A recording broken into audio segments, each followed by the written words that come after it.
Hi friend, welcome to Kavyanayana cooking channel. ನಾನು ಸುಷ್ಮಾ. ಬನ್ನಿ ಇವತ್ತು ಖಾರದ ಅವಲಕ್ಕಿ ಹೋಳಿಗೆನ ಯಾವ ಥರ ಮಾಡೋದು ಅಂತ ತೋರಿಸ್ಕೊಡ್ತಾ ಇದ್ದೀನಿ ಫ್ರೆಂಡ್. ನೀವು ಬೆಳಗ್ಗೆ ತಿಂಡಿಗಾದರೂ ಮಾಡ್ಕೋಬೋದು, ರಾತ್ರಿ ಊಟಕ್ಕಾದರೂ ಮಾಡ್ಕೋಬೋದು. ತುಂಬ ಅಂದರೆ ತುಂಬ ಚೆನ್ನಾಗಿರುತ್ತೆ. ಸಿಂಪಲ್ ಆಗಿ ಮನೇಲಿ ಇರೋ ಸಾಮಗ್ರಿಗಳನ್ನ ಬಳಸಿ ಯಾವ ಥರ ಮಾಡೋದು ಅಂತ ತೋರಿಸ್ಕೊಡ್ತೀನಿ. ಬನ್ನಿ ಫ್ರೆಂಡ್. ನೋಡಿ, ನಾನು ಪರಾತ್ ತಗೊಂಡಿದ್ದೀನಿ ಹಿಟ್ಟು ಕಲಿಸ್ಕೊಳ್ಳೋದಕ್ಕೆ. ಹಾಗೆ ನಾನು ಗೋಧಿ ಹಿಟ್ಟನ್ನ ಹಾಕೋತಾ ಇದ್ದೀನಿ. ನೀವು ಇಲ್ಲಿ ಮೈದಾ ಹಿಟ್ಟು ಕೂಡ ಹಾಕೋಬಹುದು. ನೋಡಿ, ನಾನು 2 ಕಪ್ ಆಗುವಷ್ಟು ಗೋಧಿ ಹಿಟ್ಟನ್ನ ಹಾಕೊಂತೀನಿ. ಹೆಚ್ಚು ಕಡಿಮೆ ಮಾಡ್ಕೋಬಹುದು. ಈಗ ಜರಡಿ ಮಾಡ್ಕೊಳ್ಳೋಣ. ನೋಡಿ, ಜರಡಿ ಮಾಡ್ಕೊಂಡಿದ್ದೀನಿ. ಈಗ ರುಚಿಗೆ ಒಂದು ಅರ್ಧ ಟೇಬಲ್ ಸ್ಪೂನ್ ಅಷ್ಟು ಉಪ್ಪನ್ನ ಹಾಕೊಂಡು ಚೆನ್ನಾಗಿ ಮಿಕ್ಸ್ ಮಾಡ್ಕೊಳ್ಳೋಣ. ಈಗ ಸ್ವಲ್ಪ ಸ್ವಲ್ಪನೇ ನೀರು ಹಾಕೊಂಡು ನಾವು ಚಪಾತಿ ಹಿಟ್ಟನ್ನ ಯಾವ ತರ ಕಲಿಸ್ತೀವಲ್ಲ ಆ ತರ ಕಲಿಸ್ಕೋಬೇಕು. ಸ್ವಲ್ಪ ಸಾಫ್ಟ್ ಆಗಿನೇ ಕಲಿಸ್ಕೊಳ್ಳಿ. ಹೊಸಬ್ರು ಯಾರಾದ್ರೂ ನಮ್ಮ ಚಾನಲ್ ನೋಡ್ತಾ ಇದ್ರೆ ಪ್ಲೀಸ್ ಸಬ್ಸ್ಕ್ರೈಬ್ ಮಾಡ್ಕೊಂಡು ನೋಡಿ. ವಿಡಿಯೋನ ಎಲ್ಲೂ ಕೂಡ ಸ್ಕಿಪ್ ಮಾಡಬೇಡಿ, ಪೂರ್ತಿಯಾಗಿ ವಿಡಿಯೋ ನೋಡಿ ಸಪೋರ್ಟ್ ಮಾಡಿ ಫ್ರೆಂಡ್ಸ್. ಯಾವಾಗಲೂ ನಾನು ಸಿಂಪಲ್ ಆಗಿ ಮನೇಲೇ ಇರೋ ಸಾಮಗ್ರಿಗಳನ್ನ ಬಳಸಿ ಅಡುಗೆಗಳನ್ನ ಮಾಡಿ ತೋರಿಸ್ತಾ ಇರ್ತೀನಿ. ಹಾಗೆ ನಮ್ಮ ಉತ್ತರ ಕರ್ನಾಟಕ ರೆಸಿಪಿ ನಿಮಗೆ ಏನಾದರೂ ಬೇಕಂದ್ರೆ ನನಗೆ ಕಮೆಂಟಲ್ಲಿ ತಿಳಿಸಿ, ನಾನು ನಿಮಗೆ ಮಾಡಿ ತೋರಿಸ್ತೀನಿ. ಈಗ ನೋಡಿ, ಚೆನ್ನಾಗಿ ಕಲಿಸ್ಕೊತೀನಿ. ನೋಡಿ, ಇವಾಗ ಸಾಫ್ಟ್ ಆಗಿ ನೋಡಿ ನಾದಿ ಇಟ್ಕೊಂಡಿದ್ದೀನಿ. ಈಗ ಇದನ್ನ ಒಂದು ಬಾಕ್ಸಿಗೆ ಹಾಕಿ ನಾನು ಎತ್ತಿಟ್ಕೊತೀನಿ. ಇದರೊಳಗಡೆ ಹಾಕೋದಕ್ಕೆ ಸ್ಟಫಿಂಗ್ ಮಾಡ್ಕೋಬೇಕಲ್ಲ, ಅಲ್ಲಿವರೆಗೂ ನಾವು ಇದನ್ನ ಟೈಟಾಗಿ ಮುಚ್ಚಿ ಎತ್ತಿಟ್ಕೊಳ್ಳೋಣ. ಮೇಲೆ 1 ಟೇಬಲ್ ಸ್ಪೂನ್ ಅಷ್ಟು ಎಣ್ಣೆನ ಹಾಕೊಳ್ಳೋಣ. ಹಿಟ್ಟು ಯಾವುದೇ ಕಾರಣಕ್ಕೂ ಗಟ್ಟಿ ಆಗಬಾರ್ದು ಅಂತ ಅಷ್ಟೇ. ಈಗ ಇದನ್ನ ಮುಚ್ಚಿ ನಾನು ಸೈಡಲ್ಲಿ ಎತ್ತಿಟ್ಕೊತೀನಿ. ನೋಡಿ, ನಾನು ಒಂದು ಬೌಲ್ ತಗೊಂಡಿದ್ದೀನಿ. ಅದರಲ್ಲಿ 1.5 ಕಪ್ ಆಗುವಷ್ಟು ಅವಲಕ್ಕಿನ ತಗೊಂಡಿದ್ದೀನಿ. ಈ ಕಪ್ ಅಳತೆಯಲ್ಲೇನೆ 1.5 ಕಪ್ ಆಗುವಷ್ಟು ಅವಲಕ್ಕಿನ ತಗೊಂಡಿದ್ದೀನಿ. ಬೆಳಗ್ಗೆ ನೀವು ತಿಂಡಿ ಮಾಡ್ತಿರಲ್ಲ ಆ ಅವಲಕ್ಕಿನೇ ತಗೊಳ್ಳಿ. ತುಂಬ ಗಟ್ಟಿ ಬೇಡ, ಜಾಸ್ತಿ ಹೊತ್ತು ಬೇಕು ನೆನೆಯೋದಕ್ಕೆ. ತೆಳುವಾದ್ರೆ ಒಂದು 5 ನಿಮಿಷದಲ್ಲಿ ಚೆನ್ನಾಗಿ ನೆನೆತೆ. ನೋಡಿ, ಇವಾಗ ಇದನ್ನ 2-3 ಬಾರಿ ನಾನು ವಾಶ್ ಮಾಡಿಕೊಂಡು ಇದನ್ನ ಒಂದು 5 ನಿಮಿಷ ನಾನು ನೆನೆ ಇಡ್ತೀನಿ. ನಾನು ನೀಟಾಗಿ ಒಂದು 3-4 ಬಾರಿ ತೊಳ್ಕೊಂಡು ಇದನ್ನ ನೀರೆಲ್ಲ ಬಸ್ಕೊಂಡು ಬಂದಿದ್ದೀನಿ. ಅಂದ್ರೆ ನೀರಿನ ಅಂಶ ಸ್ವಲ್ಪ ಇದೆ ಅಷ್ಟೇ, ಜಾಸ್ತಿ ಇಲ್ಲ. ಇಷ್ಟು ಬಿಟ್ರೆ ಸಾಕು, ಚೆನ್ನಾಗಿ ನೆನೆದಿರುತ್ತೆ. ಒಂದು 5 ನಿಮಿಷ ಇದನ್ನ ಸೈಡಲ್ಲಿ ಎತ್ತಿಟ್ಕೊಂಡ್ರೆ ಚೆನ್ನಾಗಿ ನೆನೆದಿರುತ್ತೆ. ನೋಡಿ, ನಾನಿಲ್ಲಿ ಮಿಕ್ಸಿ ಜಾರ್ನ ತಗೊಂಡಿದ್ದೀನಿ. ಸ್ವಲ್ಪ ಕರಿಬೇವು ಸೊಪ್ಪನ್ನು ಹಾಕೊಂತೀನಿ. ಹಾಗೆ ಇಲ್ಲಿ ಧನಿಯಾ ಬೀಜ 1 ಟೇಬಲ್ ಸ್ಪೂನ್. ಹಾಗೆ ಇಲ್ಲಿ ಖಾರಕ್ಕೆ ನೀವು ಹಸಿರು ಮೆಣಸಿನ್ಕಾಯಿ ನಿಮಗೆ ಎಷ್ಟು ಬೇಕೋ ನೋಡ್ಕೊಂಡು ಹಾಕೊಳ್ಳಿ. ನಾನೊಂದು 6 ತಗೊಂಡಿದ್ದೀನಿ. ಖಾರ ನೀವು ಎಷ್ಟು ತಿಂತೀರಾ ಅದ್ರ ಮೇಲೆ ನೀವು ಇಲ್ಲಿ ಹಾಕೊಳ್ಳಿ. ಹಾಗೆ 1-2 ಟೇಬಲ್ ಸ್ಪೂನ್ ಅಷ್ಟು ಹಸಿ ಕಾಯಿನ ಕಟ್ ಮಾಡಿ ಹಾಕೋತಾ ಇದ್ದೀನಿ. ಹಾಗೆ 1 ಗೆಡ್ಡೆ ಬೆಳ್ಳುಳ್ಳಿ, ಒಂದು ಅರ್ಧ ಇಂಚಷ್ಟು ಶುಂಠಿನ ಹಾಕೋತಾ ಇದ್ದೀನಿ. ಹಾಗೆ ಇಲ್ಲಿ ಜೀರಿಗೆ ಕೂಡ 1 ಟೇಬಲ್ ಸ್ಪೂನ್ ಅಷ್ಟು ಸೇರಿಸ್ಕೊತಾ ಇದ್ದೀನಿ. ಹಾಗೆ ಇದ್ರ ಜೊತೆಗೇನೆ ಕೊತ್ತಂಬರಿ ಸೊಪ್ಪನ್ನ ಹಾಕೊಂಡು ಸ್ವಲ್ಪ ನೀರು ಹಾಕೊಂಡು ನಾನು ರುಬ್ಕೊಂಡು ಬರ್ತೀನಿ. ಜಾಸ್ತಿ ನೀರೇನು ಹಾಕಬೇಡಿ, ಸ್ವಲ್ಪ ನೈಸಾಗಿ ಪೇಸ್ಟ್ನ ಮಾಡ್ಕೊಂಡು ಬರ್ತೀನಿ. ನೋಡಿ, ಈಗ ನೈಸಾಗಿ ಪೇಸ್ಟ್ ಮಾಡ್ಕೊಂಡು ಬಂದಿದ್ದೀನಿ. ಬನ್ನಿ ಇವಾಗ ಸ್ಟಫಿಂಗ್ ಯಾವ ಥರ ಮಾಡೋದು ಅಂತ ತೋರಿಸ್ಕೊಡ್ತೀನಿ. ನೋಡಿ, ಒಂದು 5 ನಿಮಿಷ ಆಗಿದೆ. ಈಗ ಅವಲಕ್ಕಿ ಕೂಡ ಚೆನ್ನಾಗಿ ನೆನೆದಿದೆ. ಇವಾಗ ಇದನ್ನೇನು ಮಾಡೋದಂದ್ರೆ ಈ ಥರ ಕಿವುಚ್ಕೋಬೇಕು. ನೋಡಿ, ಈ ಥರ ಕಿವುಚಿ ಇಟ್ಕೊಂಡಿರ್ಬೇಕು. ನೋಡಿ, ಚೆನ್ನಾಗಿ ನೆನೆದಿರುತ್ತಲ್ವಾ, ಈ ಥರ ಕಿವುಚ್ಕೊಂಡ್ರೆ ಮೆತ್ತಗಾಗುತ್ತೆ. ಇನ್ನ ನೋಡಿ, ಈ ಥರ ಮಾಡಿಕೊಂಡು ಇದನ್ನು ಕೂಡ ಸೈಡಲ್ಲಿ ಎತ್ತಿಟ್ಕೊಳ್ಳೋಣ. ಒಲೆ ಮೇಲೆ ಒಂದು ಕಡಾಯಿನ ಇಟ್ಕೊಂಡಿದ್ದೀನಿ. ಒಂದು 4 ಟೇಬಲ್ ಸ್ಪೂನ್ ಅಷ್ಟು ಎಣ್ಣೆನ ಹಾಕೊಳ್ಳೋಣ. ಎಣ್ಣೆ ಚೆನ್ನಾಗಿ ಬಿಸಿ ಆಗಲಿ. ನೋಡಿ, ಎಣ್ಣೆ ಚೆನ್ನಾಗಿ ಬಿಸಿಯಾಗಿದೆ. ಈಗ ಕರಿಬೇವನ್ನ ಸಣ್ಣದಾಗಿ ಕಟ್ ಮಾಡ್ಕೊತಾ ಇದ್ದೀನಿ. ಹಾಗೆ ಇಲ್ಲಿ ಸಣ್ಣದಾಗಿ ಒಂದು ಈರುಳ್ಳಿನ ಕಟ್ ಮಾಡಿ ಹಾಕೋತಾ ಇದ್ದೀನಿ. ಆದಷ್ಟು ಸಣ್ಣದಾಗಿ ಕಟ್ ಮಾಡ್ಕೊಳ್ಳಿ. ನೋಡಿ, ಟೊಮೊಟೊ ಕೂಡ ಅಷ್ಟೇ, ಅದು ಕೂಡ ಒಂದನ್ನ ಸಣ್ಣದಾಗಿ ಕಟ್ ಮಾಡ್ಕೊಂಡು ಹಾಕೋತಾ ಇದ್ದೀನಿ. ಹಾಗೆ ಇಲ್ಲಿ ಅರಿಶಿನ ಪುಡಿ ಅರ್ಧ ಟೇಬಲ್ ಸ್ಪೂನ್. ಹಾಗೆ ರುಚಿಗೆ ತಕ್ಕಷ್ಟು ಉಪ್ಪು. ಈಗ ಚೆನ್ನಾಗಿ ಫ್ರೈ ಮಾಡ್ಕೊಳ್ಳೋಣ. ಈರುಳ್ಳಿ ಕಲರು ಚೇಂಜ್ ಆಗಬೇಕು, ಟೊಮೊಟೊ ಸ್ಮ್ಯಾಶ್ ಆಗಬೇಕು, ಅಲ್ಲಿವರೆಗೂ ನಾವು ಫ್ರೈ ಮಾಡ್ಕೋಬೇಕಾಗುತ್ತೆ. ನೋಡಿ, ಲೋ ಫ್ಲೇಮಲ್ಲೇನೆ 1-2 ಸೆಕೆಂಡು ಫ್ರೈ ಮಾಡ್ಕೊಂಡ್ರೆ ಸಾಕಾಗುತ್ತೆ. ನೋಡಿ, ಚೆನ್ನಾಗಿ ಫ್ರೈ ಆಗಿದೆ. ಇಷ್ಟಾದರೆ ಸಾಕು. ನಾನು ಅವಾಗಲೇ ರುಬ್ಕೊಂಡು ಬಂದನಲ್ಲ ಆ ಪೇಸ್ಟ್ನ ಹಾಕ್ಕೊತೀನಿ ಇಲ್ಲಿ. ನೋಡಿ, ನೀರು ಜಾಸ್ತಿ ಹಾಕಿ ರುಬ್ಕೊಂಬರ್ಬೇಡಿ, ಸ್ವಲ್ಪ ಗಟ್ಟಿಯಾಗಿನೇ ಇರಲಿ, ಆದರೆ ನೈಸಾಗಿ ಪೇಸ್ಟ್ ಆಗಿರಬೇಕು. ನೋಡ್ತಾ ಇದ್ದೀರಾ? ಇವಾಗ ಇದನ್ನು ಕೂಡ ಚೆನ್ನಾಗಿ ಫ್ರೈ ಮಾಡ್ಕೊಳ್ಳೋಣ. ಹಸಿಯಾಗಿ ರುಬ್ಬೋದ್ರಿಂದ ಇಲ್ಲಿ ಹಸಿ ವಾಸನೆ ಎಲ್ಲ ಹೋಗಬೇಕು, ಅಲ್ಲಿವರೆಗೂ ನಾವು ಚೆನ್ನಾಗಿ ಫ್ರೈ ಮಾಡ್ಕೊಳ್ಳೋಣ. ನೋಡಿ, ಮಿಕ್ಸಿ ಜಾರ್ಗೆ 1 ಟೇಬಲ್ ಸ್ಪೂನ್ ಅಷ್ಟು ನೀರು ಹಾಕಿ ನಾನು ಹಾಕೊಂತೀನಿ. ಜಾಸ್ತಿ ಕೂಡ ನೀರು ಹಾಕೋಬೇಡಿ. ನೋಡಿ, ಈಗ ಸ್ವಲ್ಪ ಹಾಕೊಂತೀನಿ. ನೋಡಿ, ಇಷ್ಟಾದ್ರೆ ಸಾಕು. ಜಾಸ್ತಿ ನೀರು ಕೂಡ ಹಾಕೋಬೇಡಿ. ಅಂದ್ರೆ ಮಸಾಲೆ ಚೆನ್ನಾಗಿ ಫ್ರೈ ಆಗೋದಕ್ಕೆ ಇಷ್ಟು ನೀರು ಸಾಕಾಗುತ್ತೆ, ಇಲ್ಲಾಂದ್ರೆ ತಳ ಹಿಡಿಯುತ್ತೆ. ಅದಕ್ಕೋಸ್ಕರ ನೋಡಿ. ಇನ್ನು ನಮ್ಮ ಚಾನೆಲ್ನ ಯಾರೆಲ್ಲ ಸಬ್ಸ್ಕ್ರೈಬ್ ಮಾಡ್ಕೊಂಡಿಲ್ಲ ಪ್ಲೀಸ್ ಹೋಗಿ ಸಬ್ಸ್ಕ್ರೈಬ್ ಮಾಡ್ಕೊಳ್ಳಿ. ಬೆಲ್ ಐಕನ್ನ ಪ್ರೆಸ್ ಮಾಡಿ ಆಲ್ ಅನ್ನೋ ನೋಟಿಫಿಕೇಶನ್ ಸೆಲೆಕ್ಟ್ ಮಾಡ್ಕೊಂಡ್ರೆ ನಾವು ಹಾಕೋ ವಿಡಿಯೋ ಎಲ್ಲ ಮೊದಲು ನಿಮಗೆ ಬರ್ತದೆ ಫ್ರೆಂಡ್ಸ್. ಆಗ ಎಲ್ರಿಗಿಂತ ಮುಂಚೆ ನೀವೇ ನೋಡ್ಬೋದು.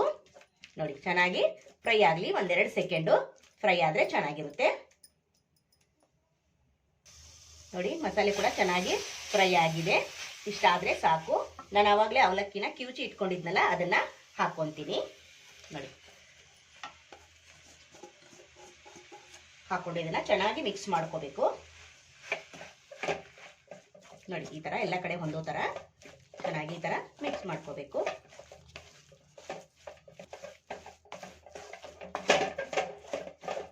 ನೋಡಿ, ಚೆನ್ನಾಗಿ ಫ್ರೈ ಮಾಡ್ಕೋತಾ ಇದ್ದೀನಿ. ನೋಡಿ, ಲೋ ಫ್ಲೇಮಲ್ಲೇನೆ ಇರಲಿ, ಹೈ ಮಾಡ್ಕೊಳಕ್ ಹೋಗ್ಬೇಡಿ, ಶೀದೋಗುತ್ತೆ. ನೋಡಿ, ಈಗ ಚೆನ್ನಾಗಿ ಮಿಕ್ಸ್ ಮಾಡ್ಕೊಂಡಿದ್ದಾಗಿದೆ. ಇದನ್ನ ಒಂದು 5 ನಿಮಿಷ ನಾವು ಹಬೆಲಿ ಬೇಯಿಸ್ಕೋಬೇಕು. ನೋಡಿ, ಇದನ್ನ ಮುಚ್ಚಳ ಮುಚ್ಚಿ ನಾನು ಒಂದು 5 ನಿಮಿಷ ಹಬೆಲಿ ಬೇಯಿಸ್ಕೊಳ್ಳೋಣ. ನೋಡಿ, ಒಂದು 5 ನಿಮಿಷ ಚೆನ್ನಾಗಿ ಹಬೆಲಿ ಬೇಯಿಸ್ಕೊಂಡಿದ್ದೀನಿ. ಇವಾಗ ಮತ್ತೆ ಒಂದ್ಸತಿ ಚೆನ್ನಾಗಿ ಮಿಕ್ಸ್ ಮಾಡ್ಕೊಳ್ಳೋಣ. ನೋಡಿ, ಎಷ್ಟು ಈಜಿ ಅಲ್ವಾ? ಒಂದು 10 ನಿಮಿಷದಲ್ಲೇ ನಾವು ಈ ಹೋಳಿಗೆನ ಮಾಡ್ಕೋಬಹುದು. ತುಂಬಾ ರುಚಿ ಅಂದ್ರೆ ತುಂಬಾ ರುಚಿಯಾಗಿರುತ್ತೆ ಫ್ರೆಂಡ್ಸ್. ಯಾವಾಗಲೂ ಒಂದೇ ತರ ಹೋಳಿಗೆನ ತಿಂದು ಬೇಜಾರಾಗಿರುತ್ತೆ. ಡಿಫ್ರೆಂಟ್ ಆಗಿ ಖಾರದ ಅವಲಕ್ಕಿ ಹೋಳಿಗೆನ ಒಂದ್ಸತಿ ಟ್ರೈ ಮಾಡಿ ನೋಡಿ, ನಿಮಗೂ ಕೂಡ ಇಷ್ಟ ಆಗುತ್ತೆ. ಈಗ ನೋಡಿ, ಚೆನ್ನಾಗಾಗಿದೆ. ಈಗ ಒಲೆನ ಆಫ್ ಮಾಡ್ಕೊಂಡು ಇದನ್ನ ತಣ್ಣಗಾಗೋದಕ್ಕೆ ಬಿಡ್ತೀನಿ. ಬೇಗ ತಣ್ಣಗಾಗೋದಕ್ಕೆ ನಾನು ಈ ಪರಾತಿಗೆನೆ ಹಾಕೋತಾ ಇದ್ದೀನಿ. ನೋಡಿ, ನೋಡಿ, ಇದನ್ನ ಅಗಲ ಮಾಡಿಕೊಂಡು ಬೇಗ ತಣ್ಣಗಾಗುತ್ತೆ ಇದು. ನೋಡಿ, ಸ್ಟಫಿಂಗು ಕೂಡ ರೆಡಿ ಆಯ್ತು. ಇದು ತಣ್ಣಗಾಗ್ಲಿ. ನೋಡಿ ಫ್ರೆಂಡ್ಸ್, ಈಗ ಚೆನ್ನಾಗಿ ತಣ್ಣಗಾಗಿದೆ. ನೋಡಿ, ಕೈಯಲ್ಲಿ ಮುಟ್ಟೋ ತರ ಆಗಿದೆ. ಇವಾಗ ಇದನ್ನ ಚೆನ್ನಾಗಿ ಮಿಕ್ಸ್ ಮಾಡ್ಕೊಳ್ಳೋಣ. ನೋಡಿ, ನೋಡಿ ಎಷ್ಟು ಚೆನ್ನಾಗಿ ಹದ ಆಗಿದೆ. ನೋಡಿ, ಎಷ್ಟು ಮೆತ್ತಗೆ. ನೋಡಿ, ನೋಡ್ತಾ ಇದ್ದೀರಾ? ಸ್ಟಫಿಂಗು ರೆಡಿ ಆಯ್ತು. ಮೇಲೆ ಸ್ವಲ್ಪ ಕೊತ್ತಂಬರಿ ಸೊಪ್ಪನ್ನ ಹಾಕೋತೀನಿ. ಈಗ ಮತ್ತೆ ಚೆನ್ನಾಗಿ ಮಿಕ್ಸ್ ಮಾಡ್ಕೊಳ್ಳೋಣ. ನೋಡಿ, ನೋಡಿ, ನೀವು ದೊಡ್ಡ ಸೈಜ್ ಮಾಡೋದಾದ್ರೆ ದೊಡ್ಡದು ತಗೊಳ್ಳಿ. ನೋಡಿ, ಈ ತರ ತಗೊಂತೀನಿ ನಾನು. ಎಲ್ಲವನ್ನು ಇದೇ ತರ ಮಾಡಿ ಇಟ್ಕೊಂತೀನಿ. ನೋಡಿ ಫ್ರೆಂಡ್ಸ್, ಎಲ್ಲ ಸ್ಟಫಿಂಗ್ನು ನಾನು ಉಂಡೆ ಮಾಡಿ ಇಟ್ಕೊಂಡಿದ್ದೀನಿ. ಇವಾಗ ಖಾರದ ಅವಲಕ್ಕಿ ಹೋಳಿಗೆನ ಯಾವ ತರ ಮಾಡೋದು ಅಂತ ನೋಡೋಣ ಬನ್ನಿ. ನೋಡಿ ಫ್ರೆಂಡ್ಸ್, ಒಂದು ಶೀಟನ್ನ ಇಟ್ಕೊಂಡಿದ್ದೀನಿ. ನಾನೀಗ ಈ ಸೈಜಲ್ಲಿ ಉಳ್ಳಿನ ತಗೊಂಡಿದ್ದೀನಿ. ಇದಕ್ಕೆ ಸ್ವಲ್ಪ ಎಣ್ಣೆನ ಹಚ್ಕೊಳ್ಳೋಣ. ಎಣ್ಣೆ ಹಚ್ಕೊಂಡು ಇದನ್ನ ಅಗಲ ಮಾಡ್ಕೊಳ್ಳೋಣ. ನೋಡಿ, ನೀವು ಒಬ್ಬಟ್ಟು ಯಾವ ತರ ಮಾಡ್ತಿರಲ್ಲ ಅದೇ ತರನೇ ಮಾಡ್ಕೋಬಹುದು. ನೋಡಿ, ಅಗಲ ಮಾಡಿಕೊಂಡು ಈಗ ಸ್ಟಫಿಂಗ್ ಉಂಡೆನ ಇದ್ರೊಳಗಡೆ ಇಡ್ತಾ ಇದ್ದೀನಿ. ಇವಾಗ ಇದನ್ನ ಯಾವ ತರ ಫೋಲ್ಡ್ ಮಾಡ್ತಿರಲ್ಲ ಆ ತರ ಫೋಲ್ಡ್ ಮಾಡ್ಕೊಂಡು ನೋಡಿ, ಈ ತರ. ಎಕ್ಸ್ಟ್ರಾ ಹಿಟ್ಟು ಏನಾದ್ರು ಇದ್ರೆ ಈ ತರ ಉಳಿದ್ರೆ ತೆಗೆದ್ಬಿಡಿ. ಇಲ್ಲ ಅಂದ್ರೆ ಅದ್ರೊಳಗಡೆನೆ ಈ ತರ ಪ್ರೆಸ್ ಮಾಡಿ. ನೋಡಿ, ನೋಡ್ತಾ ಇದ್ದೀರಾ ಎಷ್ಟು ಚೆನ್ನಾಗಿ? ನೋಡಿ, ಇವಾಗ ಇದನ್ನ ಲಟ್ಟಿಸ್ಕೊಳ್ಳೋಣ. ನೀವು ಫ್ರೆಂಡ್ಸ್, ಈಗ ಶೀಟ್ಗೆ ಸ್ವಲ್ಪ ಎಣ್ಣೆನ ಹಚ್ಕೊಂಡಿದ್ದೀನಿ. ಈಗ ಇದಕ್ಕೂ ಮೇಲೆ ಸ್ವಲ್ಪ ಎಣ್ಣೆನ ಹಚ್ಕೊಳ್ಳೋಣ. ನೋಡಿ, ಈ ತರ ಹಚ್ಕೊಂಡು ಶೀಟ್ನ ಹಾಕೊಂಡು ತಟ್ಕೊಂತೀನಿ. ನೀವು ಲಟ್ಟಿಸ್ಕೋದಾದ್ರೆ ಲಟ್ಟಿಸ್ಕೋಬಹುದು. ನೋಡಿ, ಈ ತರ ನಿಧಾನಕ್ಕೆ ಅಗಲ ಮಾಡ್ತಾ ಬನ್ನಿ. ಸ್ಟಫಿಂಗ್ ಆಚೆ ಬಂದ್ರು ಏನು ತೊಂದರೆ ಇಲ್ಲ. ನೋಡಿ, ನಿಧಾನಕ್ಕೆ ಅಂಟಿಸ್ಕೊಳ್ಳಿ. ನಿಧಾನಕ್ಕೆ ಈ ತರ ಅಗಲ ಮಾಡ್ಕೋತ ಬನ್ನಿ. ನೋಡಿ, ತುಂಬಾ ಅಂದ್ರೆ ತುಂಬಾ ಈಸಿಯಾಗಿ ಮಾಡ್ಬೋದು, ಯಾರು ಬೇಕಾದ್ರೂ. ನೋಡಿ, ಸೂಪರ್. ನೋಡಿ, ನಿಮ್ಗೆ ಎಷ್ಟು ಅಗಲ ಆಗುತ್ತೋ ಅಷ್ಟು ಅಗಲ ನೀವು ಮಾಡ್ಕೊಳ್ಳಿ. ನೋಡಿ, ಇವಾಗ ನಾನು ಇಷ್ಟು ಲಟ್ಟಿಸ್ಕೊಂಡಿದ್ದೀನಿ. ಇವಾಗ ತವ ಬಿಸಿಯಾಗಿದೆ. ಬನ್ನಿ ಇವಾಗ ಬೇಯಿಸ್ಕೊಳ್ಳೋಣ. ನೋಡಿ, ನೋಡ್ತಾ ಇದ್ದೀರಾ? ನೋಡಿ, ತವ ಕೂಡ ಬಿಸಿಯಾಗಿದೆ. ಇವಾಗ ಮೇಲೆ ಒಂದು ಸ್ವಲ್ಪ ಎಣ್ಣೆನ ಹಚ್ಕೊಳ್ಳೋಣ. ನೋಡಿ, ಇವಾಗ ಈ ಸೀಟ್ನ ಅದ್ರ ಮೇಲೆ ಹಾಕೊಳ್ಳೋಣ. ಏನು ಹೊಸದಾಗಿ ಏನಲ್ಲ, ನೀವು ಯಾವಾಗಲೂ ಮಾಡ್ತಾನೆ ಇರ್ತೀರಾ ಹೋಳಿಗೆನ, ಅದೇ ಥರನೇ ಮಾಡ್ಕೋಬೋದು. ನೋಡಿ, ಎಷ್ಟು ಈಸಿಯಾಗಿ ಸೀಟ್ ಬಿಡುತ್ತೆ. ನೋಡಿ, ಬಿಡ್ಲಿಲ್ಲ ಅಂದ್ರೂ ಏನು ತೊಂದರೆ ಇಲ್ಲ. ನೋಡಿ, ಈ ಥರ ಮಾಡ್ತಾ ಇದ್ರೆ ಚೆನ್ನಾಗಿ ಬಿಟ್ಕೊಂಡಿರುತ್ತೆ. ನೋಡಿ, ನೋಡಿ, ನೋಡಿ, ಮೇಲೆ 1 ಟೇಬಲ್ ಸ್ಪೂನ್ ಅಷ್ಟು ಎಣ್ಣೆನ ಹಚ್ಕೊಳ್ಳೋಣ. ಇವಾಗ ಎರಡು ಬದಿ ಚೆನ್ನಾಗಿ ಬೇಯಿಸ್ಕೊಳ್ಳೋಣ. ನೋಡಿ ಇವಾಗ ಇದನ್ನು ತಿರುವಿ ಹಾಕೊತೀನಿ. ನೋಡಿ ಎಷ್ಟು ಬೇಗ ಬೆಂದೋಗುತ್ತೆ ಅಂದರೆ ನೋಡಿ, ನೋಡ್ತಾ ಇದ್ದೀರಾ ನೀವೇನೆ. ಮತ್ತೆ ಮೇಲೆ 1 ಟೇಬಲ್ ಸ್ಪೂನ್ ಎಣ್ಣೆ ಹಾಕ್ಕೊಂಡು ನೋಡಿ ಚೆನ್ನಾಗಿ ಬೇಯಿಸ್ಕೋಬೇಕು. ತುಂಬ ಅಂದರೆ ತುಂಬ ಚೆನ್ನಾಗಿರುತ್ತೆ ಫ್ರೆಂಡ್ಸ್. ತುಂಬ ಹೆಲ್ದಿಯಾಗಿರೋ ಖಾರದ ಹೋಳಿಗೆ. ನೀವು ಕೂಡ ಒಂದ್ಸತಿ ಟ್ರೈ ಮಾಡಿ ನೋಡಿ, ನಿಮಗೂ ಕೂಡ ಇಷ್ಟ ಆಗುತ್ತೆ. ಮಕ್ಕಳಿಗೆ ಲಂಚ್ ಬಾಕ್ಸ್ ಕೂಡ ನೀವು ಮಾಡಿ ಕೊಡ್ಬೋದು. ನೋಡಿ ನೋಡ್ತಾ ಇದ್ದೀರಾ, ನೋಡಿ ಸೂಪರ್ ಅಲ್ವಾ. ನೋಡಿ ಇದೇ ಥರ ಎಲ್ಲ ಖಾರದ ಹೋಳಿಗೆನ ಮಾಡಿ ನಿಮಗೆ ಸರ್ವ್ ಮಾಡಿ ತೋರಿಸ್ತೀನಿ. ನೋಡಿ ಸೂಪರ್ ಅಲ್ವಾ. ನೋಡಿ ಫ್ರೆಂಡ್ಸ್, ಎಲ್ಲ ಖಾರದ ಅವಲಕ್ಕಿ ಹೋಳಿಗೆನ ಮಾಡಿ ರೆಡಿ ಮಾಡಿ ಇಟ್ಕೊಂಡಿದ್ದೀನಿ. ಪ್ಲೇಟ್ಗೆ ಸರ್ವ್ ಮಾಡ್ಕೊಂಡಿದ್ದೀನಿ. ನೋಡ್ತಾ ಇದ್ದೀರಾ ಎಷ್ಟು ಚೆನ್ನಾಗಿ ಬಂದಿದೆ. ನೀವು ಕೂಡ ಒಂದ್ಸತಿ ಟ್ರೈ ಮಾಡಿ ನೋಡಿ, ನಿಮಗೂ ಕೂಡ ತುಂಬ ಇಷ್ಟ ಆಗುತ್ತೆ. ಈವ್ನಿಂಗ್ ಸ್ನ್ಯಾಕ್ಸ್ ಆಗಿ ಕೂಡ ಮಕ್ಕಳಿಗೆ ಮಾಡಿಕೊಡ್ಬೋದು, ಲಂಚ್ ಕೂಡ ಮಾಡ್ಕೋಬೋದು. ತುಂಬ ಅಂದರೆ ತುಂಬ ಚೆನ್ನಾಗಿರುತ್ತೆ. ನೀವು ಕೂಡ ಒಂದ್ಸತಿ ಟ್ರೈ ಮಾಡಿ. ಒಂದೇ ಥರ ಹೋಳಿಗೆ ತಿಂದು ಬೇಜಾರಾಗಿರುತ್ತಲ್ವಾ, ಅವಲಕ್ಕಿಯಿಂದ ಡಿಫ್ರೆಂಟ್ ಆಗಿರೋ ಖಾರದ ಹೋಳಿಗೆನ ತೋರಿಸ್ಕೊಟ್ಟಿದ್ದೀನಿ. ನೀವು ಕೂಡ ಒಂದ್ಸತಿ ಟ್ರೈ ಮಾಡಿ. ಈ ವಿಡಿಯೋ ನಿಮಗೆ ಇಷ್ಟವಾದರೆ ಪ್ಲೀಸ್ ಲೈಕ್ ಮಾಡಿ, ಶೇರ್ ಮಾಡಿ, ಕಮೆಂಟ್ ಮಾಡಿ, ಸಬ್ಸ್ಕ್ರೈಬ್ ಮಾಡ್ಕೊಳ್ಳಿ. ನಮ್ಮ ಈ ವಿಡಿಯೋ ನೋಡಿದ್ದಕ್ಕಾಗಿ ನಿಮ್ಮೆಲ್ಲರಿಗೂ ಧನ್ಯವಾದಗಳು. Thank you for watching. ನಮಸ್ಕಾರ ಫ್ರೆಂಡ್ಸ್.